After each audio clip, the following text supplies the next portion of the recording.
మధ్యతరగతిలో పుట్టి చాలీచాలని జీతాలతో ఎన్నో ఉద్యోగాలు చేస్తూ తనదంటూ లోకం కుటుంబమే అంటూ భుజాన వేసుకుని ముందుకు నడిపిస్తున్న వారికి ఈ వీడియో అంకితం చేస్తున్నాను.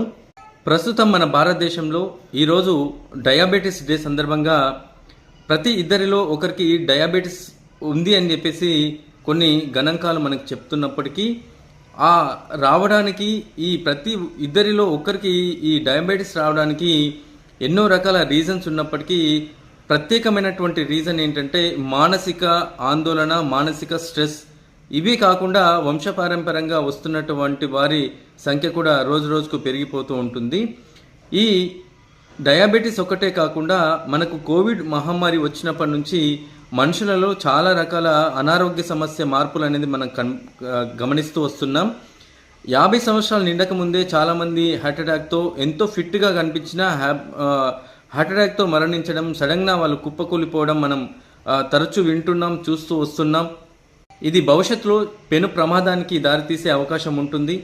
దయచేసి ఎవరైనా సరే కంపారిజన్, అవతల వాళ్ళని కంపేర్ చేసుకుంటూ లైఫ్ని ముందుకు లీడ్ చేసే వాళ్ళు, అలాగే మీ స్తోమత ఎంతున్నా, మీ ఫైనాన్షియల్ స్ట్రాటజీ ఎంతున్నా అంతలోపే మీరు సర్దుకుపోవడాన్ని, మీరు ఎప్పటికప్పుడు మానసిక ఆనందాన్ని రోజులో కాస్త కొంచెం సేపు అయినా సరే మీరు ఆ మానసిక స్ట్రెస్ని రిలీఫ్ కావడానికి కోసం మానసిక ఆనందాన్ని, మన ఇంతుజియా లెవెల్ని, ఉత్సాహాన్ని పెంపొందించేలా మనం క్రియేట్ చేసుకునే వాతావరణంలో కాస్త జీవించాలని నిపుణులు చెప్తున్నారు.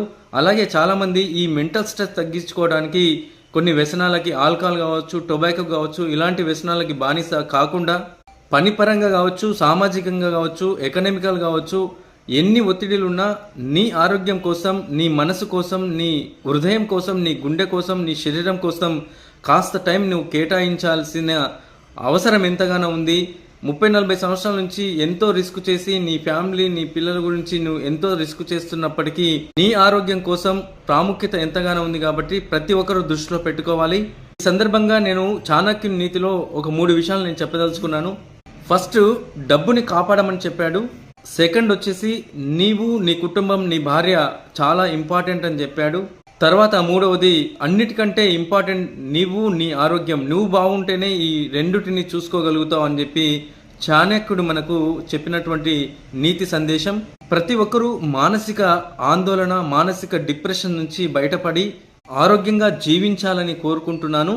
మీ జీవితంలో ఎదుగుతున్న అవతల వాళ్ళని కంపేర్ చేసుకొని మనం కూడా అలా ఉండాలని తప్పుదోవన పట్టకుండా సుఖంగా, శాంతిగా, ఆనందంగా మీ కుటుంబాన్ని ముందుకు తీసుకెళ్ళండి. నమస్తే.